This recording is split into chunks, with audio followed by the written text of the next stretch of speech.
The state budget that passed over the weekend means changes are coming to how you travel through the Queen City.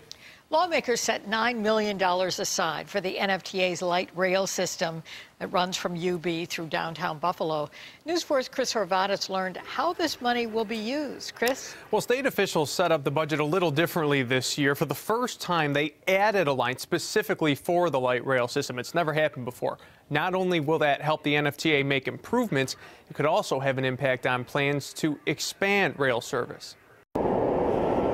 I think that's a good thing, especially because the direction Buffalo is going right now, I see a lot of things being built downtown. Train is a big part of downtown. Colin Buchanan rides the rail about 4 times or so each week. He's anxious to see what changes come now that $9 million in state funding have been earmarked. It's showing its sign of age. Things are breaking apart. Today, Assembly members Crystal Peoples-Stokes, Sean Ryan, and Monica Wallace shared the news at the NFTA's Delavan station. It all became official when the state budget passed on Saturday in Albany. It will allow us to continue to rebuild rail cars. It will allow us to take care of our track in our Canton area. And it could have an effect on the future of light rail in western New York. The NFTA's Board of Commissioners is moving forward with a $5 million study on the environmental impact of a proposed expansion into Amherst.